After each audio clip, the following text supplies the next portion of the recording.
Fix things up so they'll go.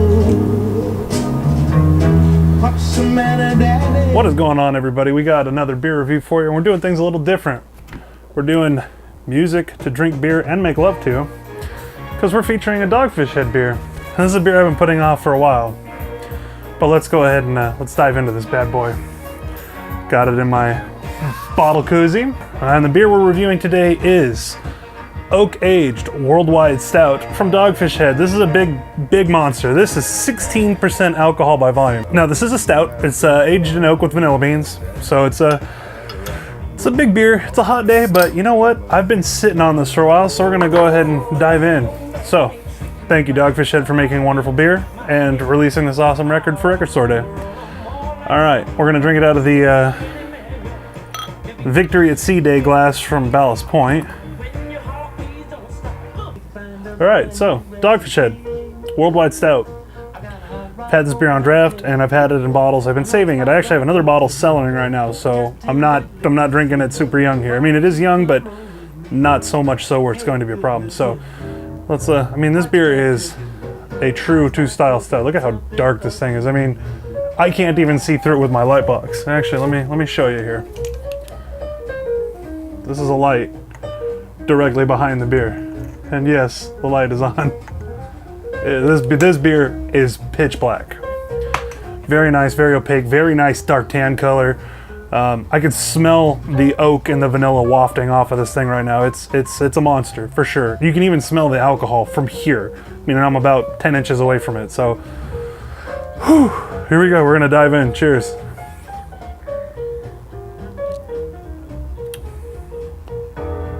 Yep.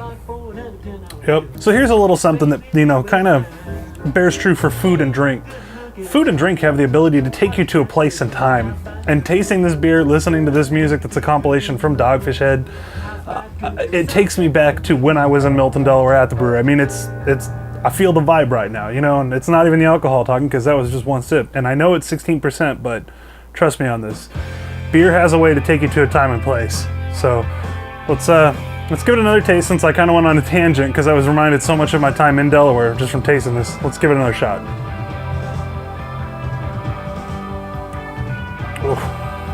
Ooh. Yeah, buddy. Vanilla comes through very nice on the finish. The oak is there in spades. You definitely get those oak tannins like you'd get in a wine. Really nice, very pleasant. The alcohol is subdued because there's a lot of sugar still residually in here, but not so much so where, like with the brewery, for instance. The brewery is kind of known for making huge beers out of Placentia.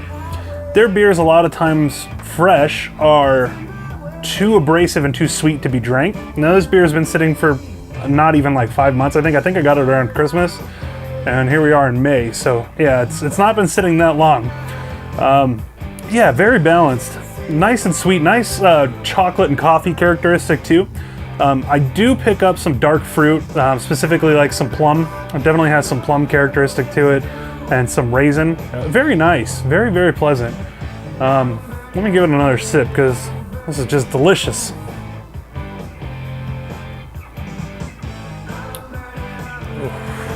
Woohoo, yeah.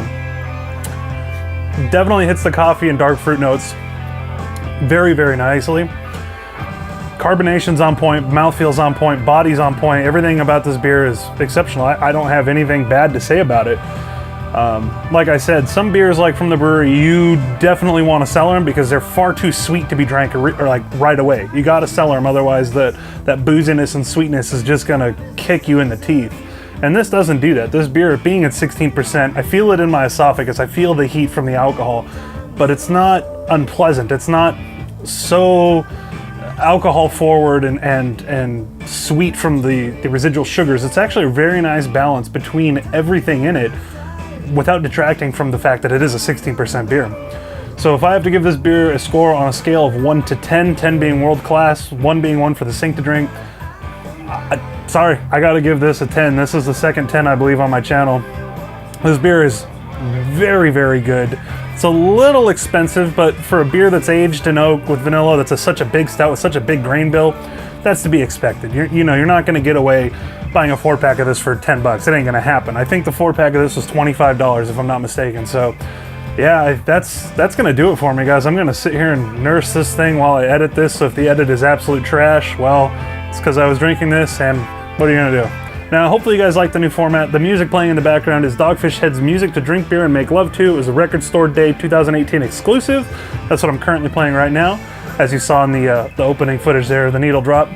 Yeah, thanks guys. I appreciate everything you guys do. And if you guys like the video, be sure to hit the thumbs up. If you didn't, give it a thumbs down, tell me what you didn't like, and hit subscribe if you want to see more content like this.